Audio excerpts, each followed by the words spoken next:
So if you've ever been a person who can't stop ideas from spilling out, this is about you. You're the one who sees possibilities where others only see one. Your mind jumps, it leaps, it branches, it multiplies. You don't wait for the right idea. You generate momentum until something lights up. You trust movement more than certainty. That's what we call divergent thinking. And yes, it's a superpower. Your originality, your idea generation, your creative courage, the ability to explore what could exist instead of focusing on refining what already does. And there's a side of it that other people don't see. The overwhelm, the half finished products, the half finished ideas, the frustration of being asked to just pick one thing, the feeling that your creativity gets smaller the moment that is boxed in. Divergent thinkers often look energetic and inspiring from the outside, but internally, they know that they have way more ideas than they could ever execute. In this breakdown, we're going to explore how divergent thinking shows up in creativity and in real life, and the parts of it that make you wonder if you're doing creativity wrong. You're not, you're just built for expansion first. So let's get into the divergent thinker. Before we get into it though, before we break this down, I want to let y'all know that this is the idea that we are building on inside of the Getting Unshy Collective, which is a branding membership, and it helps people to stop mislabeling themselves and start looking at the way that they think as a natural part of who they are instead of a flaw. And I really mean that. And when you make that shift, you're able to start reclaiming your confidence and recognizing where you are already confident and gain that visibility and the momentum that you need to move in the way that you're already wired. So this live stream is just one piece of the puzzle. It's one part of the work. And when you get into the collective, this is where we are going to really expound and build on it and help you to create a business that functions and honors the way that your brain moves without making you have to change or alter how you were wired, because you were wired that way for a reason. And every creative thinking style literally has a place in this entire ecosystem, in the creator ecosystem, in the business world. When it comes to these areas, there's a space for each thinker. So, without further ado, let's get into the divergent thinking style. If you are interested in learning more about the Getting Unshy Collective and what it is, I'm going to put it down in the description box so you can go and you can check it out. You can see what work we've already been doing. And hopefully, if you like it, you get to join it. So let's talk about the divergent thinker. So, the divergent thinking is the ability to generate many ideas, directions, or possibilities from a single starting point. You're literally like, you just need one thing. And it takes your mind in all of these different directions. So instead of asking what's the best answer, a divergent thinker will ask things like, what else could this be? What happens if I push this further? What haven't we considered yet? They don't move in straight lines, they branch. So literally think about like the starting point and this one. And then from those branches, the ideas just keep multiplying and multiplying like a chart, like the web chart. I can't think of the name of it right now, but like the web chart, that's what it does. That's how your mind works. So imagine like standing at a crossroad. Most people will just pick a path. The divergent thinker will pick multiple paths and then make up their own paths in the pursuit of those other paths. There's literally, it's like endless connections and possibilities. And that's where you thrive. So, as a divergent thinker, you are really good at doing a few things. The first one is generating ideas. The divergent thinker is an idea generator. Okay. It almost is a little scary how many ideas and variations they're able to come up with. So, divergent thinkers, their idea engines, and they can produce concepts very quickly, instinctively, and in volume. So they can take one idea and they can generate multiple ways of doing it. That's why in the last video in the case study, I mentioned that idea generators, divergent thinkers, are really good for social media, especially the platforms like TikTok, where it's rewarded to generate multiple ideas. And even those people who say things like post 10 times a day, 20 times a day, and they mean that, they're possibly divergent thinkers. And if you've ever attempted those tactics, or if you've ever tried to take that advice and it felt like it didn't work for you, that's probably why. Because you're probably not a divergent thinker, and that's okay. There are still different ways for you to be able to be creative. This just isn't yours, but that's all right. We're talking about divergent thinkers anyway, so let's bring it back. So some examples of things that divergent thinkers are going to say: what if we tried this instead? What about a completely different angle? What if we combined these two things? They don't worry about whether ideas are good yet. Divergent thinkers are the people that are going to say quantity leads to quality. So it's not quantity over it, but they need to explore the options that they have, and iterate and try different things in order to get to the quality. So they're not afraid of volume. They're not afraid of the chaos. They Some may say they thrive in chaos. So idea generation is the first thing that you are good at. That's your strength. The second strength as a divergent thinker: seeing possibilities when others see limits. So rules feel optional to them. They might be a little rebellious. They might buck the system a little bit, but they feel like it's optional, it's negotiable. And constraints feel like puzzles. So they're able to like take the pieces and say, okay, where does this fit? What does this look like? How does this go here? What if we drag this over here? So they're not they don't necessarily feel the constraint. Like the constraint really doesn't exist to them. It just feels like a problem to solve or a challenge, so to speak. So, where others think that won't work, divergent thinkers think, but what if it did? And this one especially reminds me of a couple of divergent thinkers that I know, that I follow on TikTok. And one of the things that always amazes me, there is one creator in particular. She is really she does really well with TikTok Shop.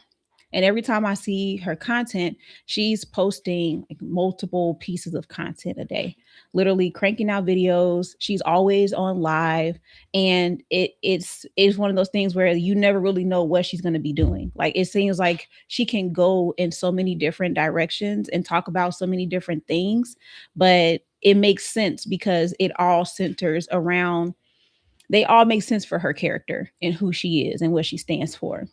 So when I watch her talk about products, for instance, or when I see her recording videos, there was this one video in particular that she did where she was advertising a dress on TikTok Shop, and she was doing that dance to that song by Cat's Eye, Gabriella. So, hands off, Gabriella, that one.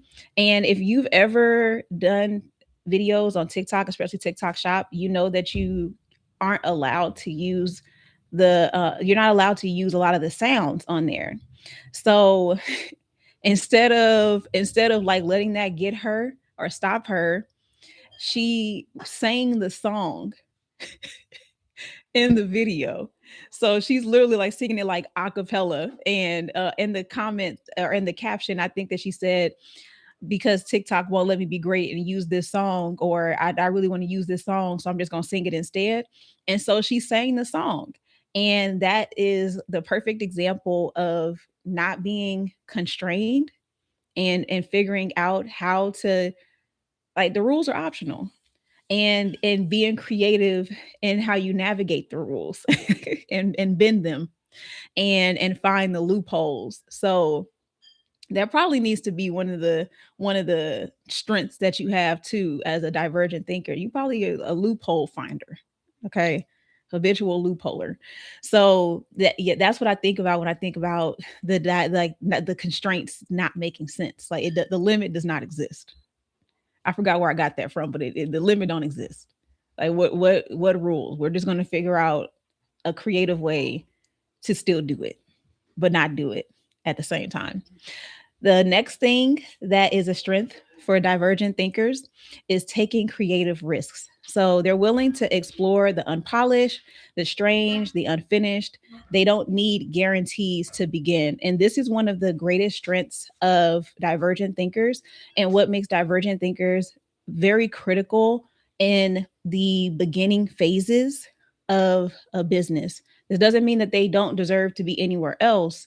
However, there's a lot of uncertainty in the beginning of anything. There's so much uncertainty, and divergent thinkers are not only good at creating multiple ways to accomplish whatever the goal is and to approach it, but they also are not afraid to try it. Like they're not bothered by the fact that I don't know what this is going to lead to. Let's just do it and find out. Like, what's the worst that can happen? We'll just figure something else out along the way. So they're not worried about that. They're definitely have a high risk tolerance. So this makes them excellent at experimentation, early stage concepts, trend creation, and starting movements. All of those are very weighty things and can turn into big things, but you just have no idea what it's going to look like or what it's going to turn into. And they are good at not caring about none of that. They don't care. The next one, the fourth one, is energizing stuck spaces. And this is one of the ones that I think is underutilized when it comes to divergent thinkers. And I don't think that it's underutilized in the sense that it doesn't happen, but I don't think that people are intentional about bringing a divergent thinker into the mix for this reason specifically. So when things feel stale, divergent thinkers bring motion, new inputs, fresh questions, and unexpected sparks. They're often the ones who restart momentum when energy drops. And let me tell you that from experience, from being connected to a divergent thinker, I have a good friend that I met on Threads. Actually, never met in person. I probably shouldn't say good friend, but I feel like we're friends. So there, talks a lot about business and making money. Like that's his thing. Like helping businesses make money. And so talking to him, even just seeing his content, it always brings a fresh perspective and a spark or a shift that makes me feel excited about my work again. And not because I got to a place where I don't want to do it anymore, but I may be stuck in doing things a particular way and not knowing what needs to be tweaked or what needs to be changed. And so recently, I connected with him inside of a Slack group that is for people who are trying to accomplish a certain goal. So we all have our own revenue goals that we are trying to reach. And this Slack channel that he created, he is going to keep it open and he is going to help us until everybody reaches their goal. And then that's it. So this is an experiment for him. He is absolutely a textbook divergent thinker.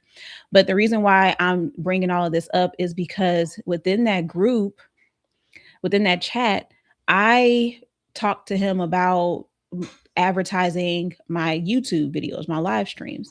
And we were having conversation back and forth, and he was asking me questions. And the suggestion that he gave to me was so simple. But when he said it, I was like, oh, wait a minute, that gives me this idea and this idea and this idea, and I can market it this way without having to change what I'm doing. Like, I'm not doing more work, I'm not adding anything extra on my plate when it comes to content, but being having the approach to the flow of my marketing was what I got from that conversation. And it gave me so many different ideas that I'm going to try out and see how they perform. And so just having like that simple conversation, it sparked new ideas and it energized the area where I was feeling stuck. That is what divergent thinkers do. They bring that life back to it. They're like, oh, but you could do this. Or what about this? Have you tried this? Tweak it this way, do it that way. Right. So, divergent thinkers, those are your strengths, is what you're really good at.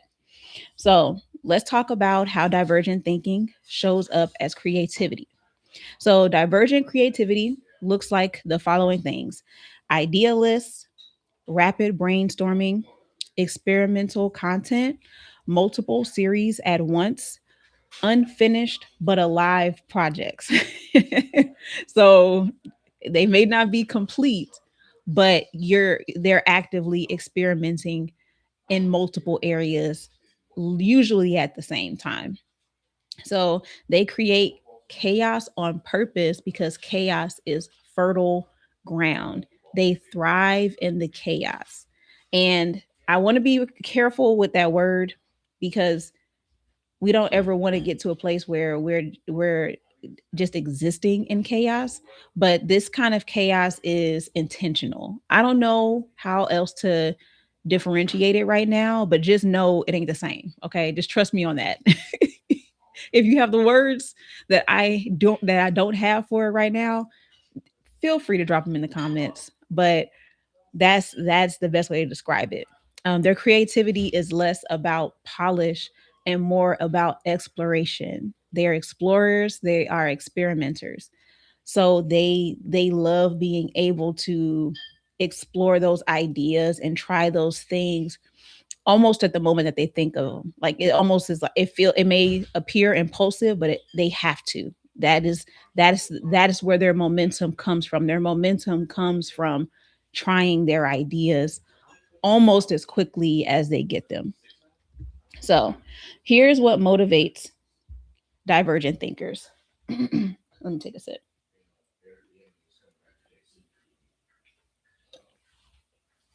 So, divergent thinkers feel energized when they have freedom, when nothing feels locked in yet, when experimentation is encouraged, and they're allowed to follow curiosity. I want to make sure that I emphasize this and bring this to your attention, not only if you are a divergent thinker, but likely if you have a team of people, there is at least one divergent thinker on your team.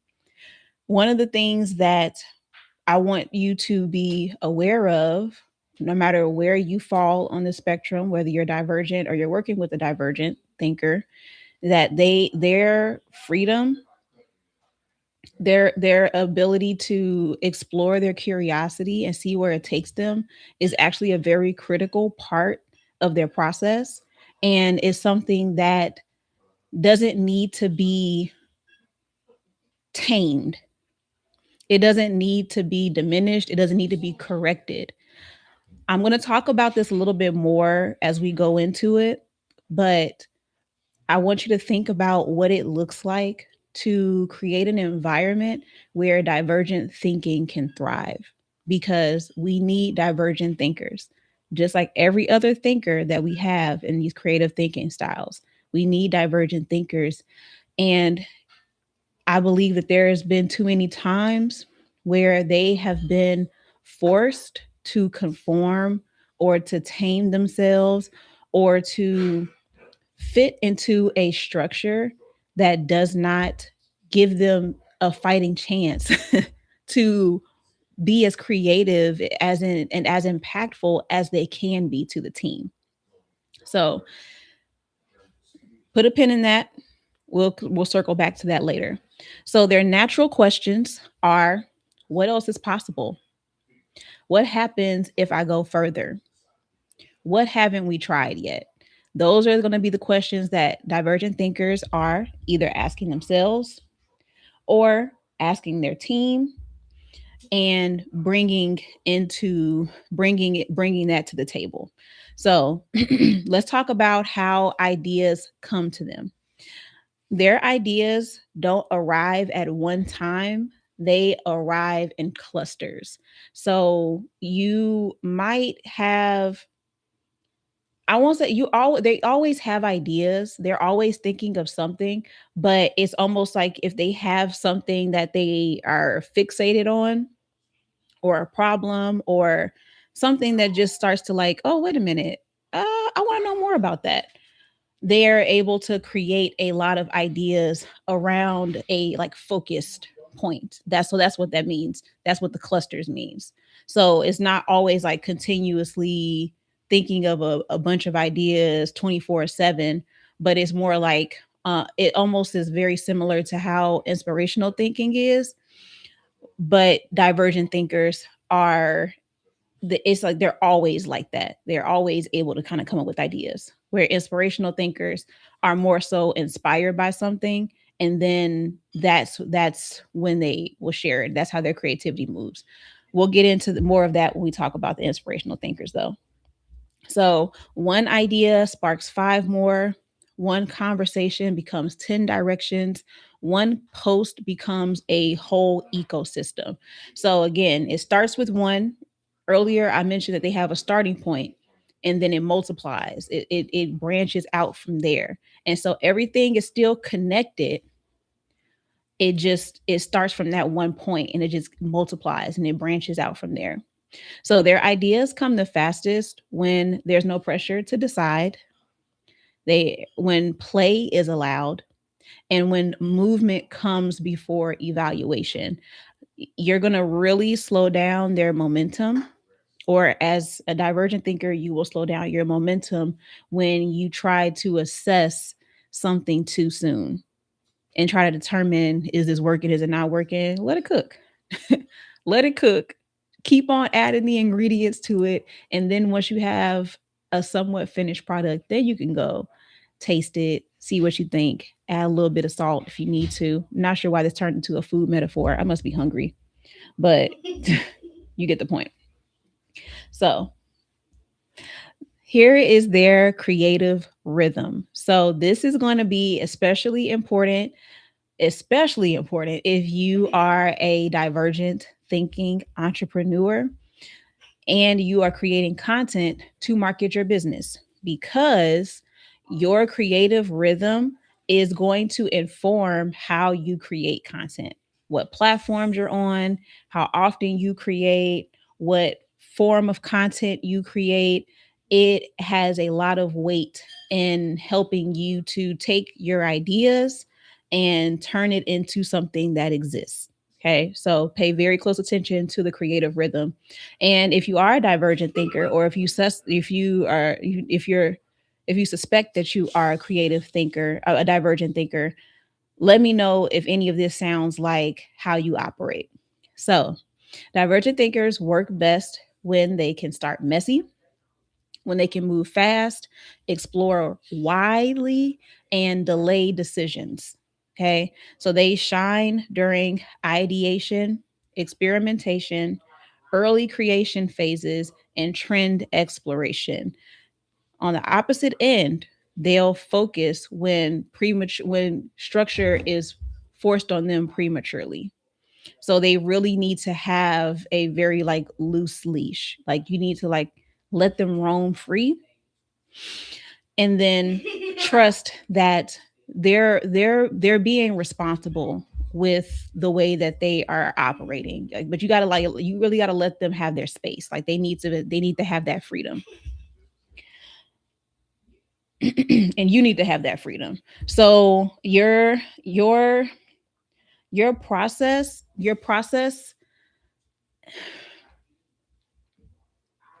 I want to say that your process, it has a rhythm, so to speak, but it's not the most predictable one. So you may have a hard time finding a rhythm that really makes sense for you. And especially if you are not a systems thinker at all, if you are divergent and with anything else, then you may have a hard time with giving some kind of like system or rhythm to some predictability to how you create. And I want you to be confident in the fact that you are one of those people that doesn't necessarily need to have that. And I know that we push that a lot, especially in our culture when we talk about productivity and optimization and routines and schedules. Like we go really hard on making things, like avoiding mistakes and having things be very predictable, but life is not predictable. And the thing that's great about divergent thinkers is that you're able to help people to pivot when unexpected things happen. So I say all that to say that the chaotic nature and the unexpected way that you make connections, I want you to have faith in your process and to trust it and let your curiosity lead the way. I think if there's anything that I could say as a suggestion for your creative rhythm is to let curiosity lead the way. And as you get more information, as you start to see more connections, or even as you start to see results, you can let that guide you in how you proceed forward. So yeah, and then outside of that, there are going to be I'm going to talk about the best combinations of creative thinking styles for you to collaborate with or to partner with or just to have on your team. I'm going to talk about those thinkers towards the end of this. So get ready for that. That'll give you a little bit more help so that you can shine as a divergent thinker, but also still get the other things that are not your strengths supported. So, speaking of things that are not your strength, let's talk about the common struggles that you may experience as a divergent thinker. So, because your strength is expansion, divergent thinkers often struggle with scattered focus, too many ideas competing for attention, especially to the point where you're not sure which ones to execute first. A lot of times, it means that you are probably going to be executing a couple of things at one time. Low follow through. So once the novelty of an idea fades, your interest can drop. And especially because you're going for you're following your curiosity, there are going to be times where the follow through is just not there. Resistance to structure. Systems can feel limiting instead of supportive. And there's two sides to that. So you can be resistant to it, but you also may not be aware of what structures still allow you to thrive as a divergent thinker. But either way, resistance to structure. Decision fatigue. So choosing one path can feel like killing others. And you may really be passionate about multiple ones to the point where you think like I can't be this excited about all of these things.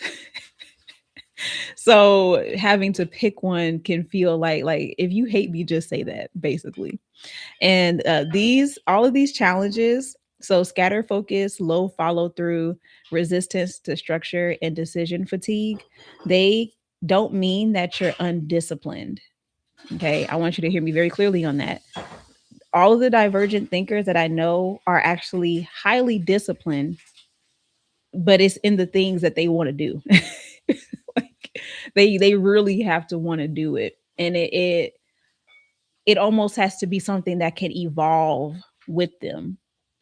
So either way, Discipline is not your problem. You're not undisciplined. It just means that your creativity is designed to open doors, not close them.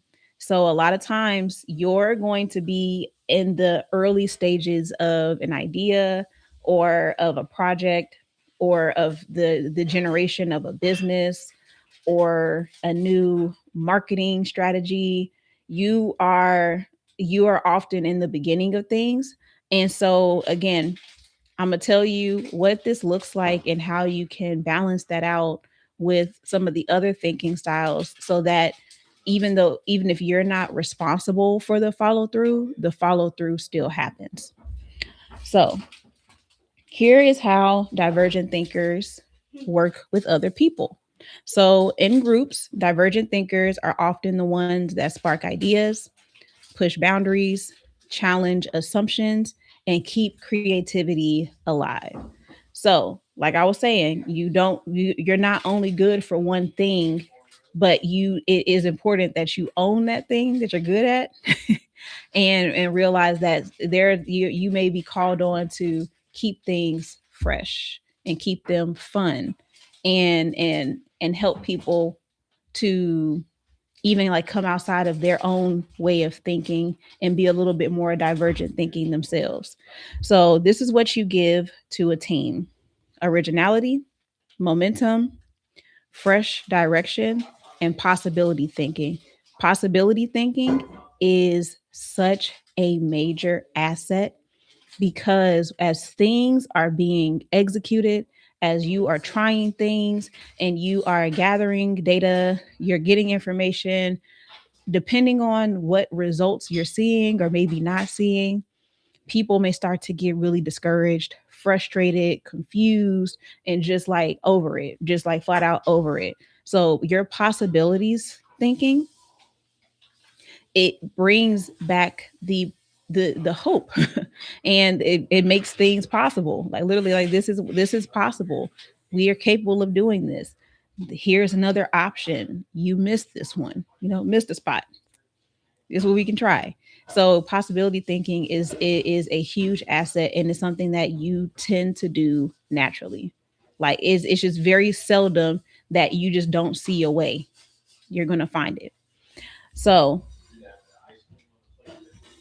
what you need from a team as a divergent thinker: gentle structure, help narrowing focus, permission to explore first, and support with execution. So all of those things are the areas that you are not strong in. That's not your strong suit as a divergent thinker.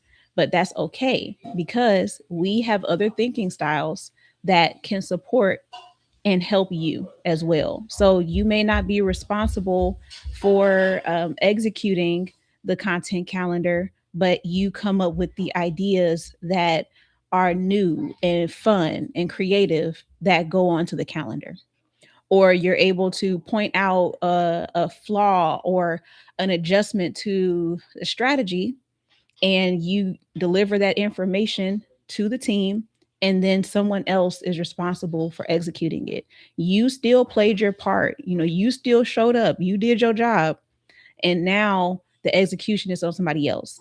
And I think that that part is so beautiful, and it really highlights the need to be in community, the need to collaborate and whatever that looks like, and to work together, because everybody has a different responsibility and a different role. And one of the things that I feel has kind of got away from us, especially when we talk about solopreneurs, people who are doing things on their own, building the business, the self-made, right? And I think that we've got so individual that now we feel this responsibility to be everything in our businesses. And this just goes to show you that we are all designed differently. We are all wired differently. We all bring different things into the space, and that we're not responsible for every part of the process. And that's okay, because that means that you get to spend more time in the space where you are strong. and you get to see how your contribution helps to make this entire project move along, this entire business move along. And if you were talking about this from an entrepreneur standpoint, you're the founder, you're the one that's running the show as a divergent thinker, then you're going to want to have some of these thinkers that I'm going to share with you that are going to balance you out, either on your team or people that you work with that you hire to support you. You're going to want to have these people somewhere in your world so that they can help you in those areas. So, here are the thinking styles that you work well with. So, the first one is systems thinkers. Big surprise there. They're the ones that help turn your ideas into plans. So, it sounds cute. You have all these different ideas, but they're the ones that help to put it into action and to make sure that it gets executed. The second thinker that helps you is an aesthetic thinker that actually balances you out. They're the ones who refine and harmonize raw concepts. So essentially, they are able to make what it is that you're doing make sense in a way where it feels harmonious to others. Like it feels good to be in this space. I'm trying to think of an example of what this might look like. Mm, Okay, so then let's maybe use the creator that I mentioned earlier as an example. So one of the things that she talks about is marketing. And marketing is something that she is extremely strong at doing and helping people to auditing people's pages and giving them strategy to make it all work, right?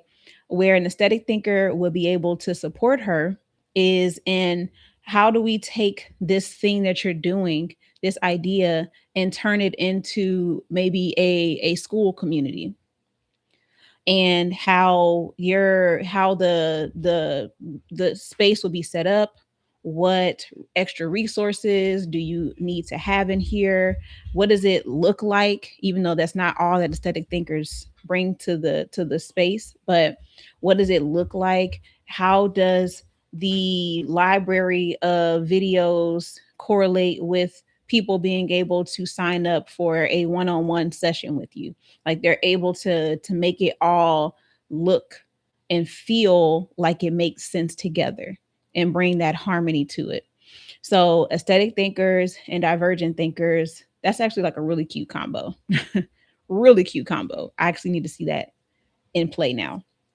The last thinker is inspirational thinkers. Hey, I'm an inspirational thinker, y'all. So they're the ones who help anchor the ideas in meaning and emotion. So the strength of inspirational thinkers is that we're really able to like get to the heart of what it is that people are doing. Like we understand things on a very deep, almost spiritual level. And we're able to help you to make your ideas make sense in that way. So another example, the friend of mine that has the community the Slack that I joined. One of the conversations that we had was maybe a year ago at this point, and we were just talking about being a creator, what we've been experiencing in business, what our sore points are, just talking, just kind of like getting to know one another. And one of the things that I remember saying to him is that his I've been noticing him talking more and more about divergent thinkers, especially those with ADHD, and being having ADHD and running a business and what that looks like, and really presenting another alternative that isn't the same one offer, one person. How does the phrase go? I don't remember how it goes exactly, but it's like the power of one. I think that's what it's called, something like that. And the idea behind that concept that a lot of people talk about when it comes to starting a business is this idea that you focus on one thing and you market that thing for 1 year. And it is very like singular. It's meant to keep you focused. It's supposed to help you to gain momentum, to get experience, and for you to learn how to confidently talk about it. Right. And there are people, especially those who have ADHD, that is like you're what do you like? You're asking way too much. You're asking way too much. And I'm not one who likes to make excuses for what people are capable of doing, especially when it comes to what our minds are capable of and how we're able to adapt and learn. However, I also am a very big proponent of there are other ways. There has to be other ways to do this. Otherwise, there's this whole chunk of people, this whole group of people that don't get to do it. And it doesn't make sense that they can't based off of how their mind works, right? So I realized that he was starting to lean in that direction. And so I basically encouraged him in it. I told him that I'm noticing that you're talking more and more about your ADHD diagnosis because he was diagnosed late as an adult and what that has helped you to understand about yourself and how you show up as entrepreneur. And I told him that I think that you really have a audience here. I think that going in that direction, I feel like that really is going to be lucrative for you. I think that you should really lean into that. And almost a year later, he's really been going hard on talking to those whose brains function that way, especially when it comes to ADHD. And it has been very liberating just to read. I don't know. I'm not saying I got it. I'm not diagnosed with anything. I have my suspicions, but I'm not diagnosed with anything. But there's just so much about what he says that resonates with me, that feels like that makes sense to me. And so now there's this whole group of people who now feel like they're being seen and acknowledged. And so that is the meaning and the emotion that inspirational thinkers can bring to divergent thinkers, because again, you're just doing things, you're trying stuff out, and you may not always realize what's really resonating with people. You may not realize what's sticking, and you need that feedback so that you know, okay, this is a good direction. Let's keep going here so that you can eventually start to build something. You can build on something, and it's not always coming up with something new necessarily, but maybe coming up with new ways to continue talking about this original thing. Like you're still staying true to your original intent. The heart behind what you do is always there, even if the path to do it is divergent. Okay. So, divergent thinkers, they don't need to become structured. They need the structure around them. They need the that support, and the people who are able to assist them and work with them in a way where the system still exists without it causing them to have to change who they are. Chef's kiss. Kayla, happy Monday. Welcome in. So we're moving along. I am getting towards the end here for the divergent thinker. And we are going to talk about their creative role in the ecosystem, in the creator ecosystem. So, divergent thinkers are the innovators. Okay. You're idea generators, but you are the innovator when it comes to your role within the creator ecosystem. So, they move the culture by asking, what if? Simple, 2 words. What if? They're especially good at starting trends, remixing ideas, challenging norms, and opening new creative lens. That is what you bring to the culture as a divergent thinker. And we're going to talk about now how divergent thinkers can grow.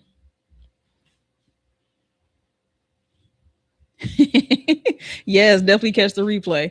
Okay, so here is how divergent thinkers can grow. So you're already brilliant, as you are wired in a particular way that brings something very special to the world. Okay. But for all of us, there are ways that we can improve and that we can grow. So here are some of those things for a divergent thinker. You can benefit, you can stay energized and effective by finishing just one thing at a time. I know that might hurt. Okay. I know that you're probably like, ooh, I already feel a strong no in my shondo with that one, but that is something that is really going to help you. And it think of it almost like a challenge. You feel where there is constraint for some people, you see it as a challenge, a puzzle to be solved. So finishing just one thing at a time, borrowing structure instead of resisting it. You're not resistant. You're not resistant. You're not I'm trying to think of how I want to phrase it. Basically, you everybody can have some kind of structure. Let's put it that way. Everybody can benefit from structure. No one is so far gone that they can't have any. But one of your challenges for yourself can be learning what that looks like without it diminishing who you are. But that doesn't mean that you should be resisting it. We all need some kind of structure. Another thing is sharing ideas before they're perfect, which sounds kind of counterintuitive for divergent thinkers because you are not you're not really somebody that struggles with perfectionism like everybody else does. At least it doesn't show up the same way. Like it doesn't show up as procrastination, but it does mean that you can be a bit of a lone wolf when it comes to how you move. So you're probably someone who is prone to saying, I'm just going to do it. I'm going to put my head down, I'm just going to work, and then I'm going to let the results speak for themselves. Cute. That's cool. However, if you are trying to build with others, which hopefully you are, because we all need others to help us to build. Like no one's building anything by themselves, not anything substantial. So being able to share your thought process and what you're going to try before you have a finished result or before you have like a full case study to share with people, get comfortable with sharing your ideas before that time, before they're perfect. Which again feels so weird to say, but share them before they're perfect. And then the other thing is treating completion as an experiment, not a trap. It feels like when you reach the end of the road, you're like, oh, so my life is over now. Like this is like this hurts. Like this is done. It's over with. This is not the end. This does not mean that this can't go anywhere else. But look at it like even like completing the experiment is still exploration. It doesn't necessarily mean that it's the end of this thing, but it does give me what it'll do is it'll give you a container to reference. Like it'll give you space. So for instance, in practice, let's say that you're going to test out a concept that if I post uh one short a day on YouTube, I want to see what that does to my subscriber count, right? That's the experiment. But give that experiment a time frame. So I'm going to do this for 90 days. Once that 90 days is up, now you get to reflect on what that did. And you get to do something that you may not always think to do as a divergent thinker, which is to reflect and analyze and to see what did this tell me? What does this mean for where I want to go next? So not being so eager to just like jump into the next thing, even though you probably already have something else in the works because you're a divergent thinker. We already know how you are. It's okay. It's okay. I know you already got fiddlum projects that's going on at the same time, but this gives you the space to still be moving in an intentional direction. All right. So treating completion as an experiment, not a trap. So you don't need fewer ideas. You need containers that let the right ones lead. Okay. Your creative mind is built for expansion. And when you learn how to support it, not suppress it, your ideas stop scattering and you start shaping the future, which is something that you are uniquely positioned to do. You are uniquely positioned to present something so different, so unexpected to how we operate and how we function in the world. And it is most effective when it's targeted. Is most effective when it's leading to something. And it'll make you feel even better because now you know not only am I capable of generating all of these ideas and creating possibilities and bringing people hope and helping to energize ideas and to keep things going, to keep the energy there.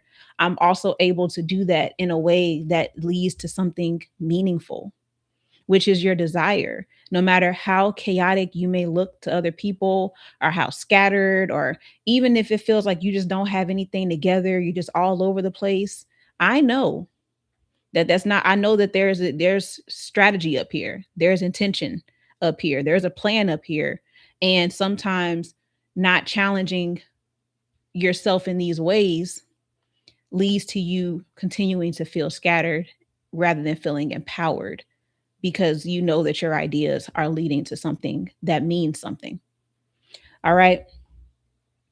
So that's the divergent thinkers. That's the divergent thinkers. Y'all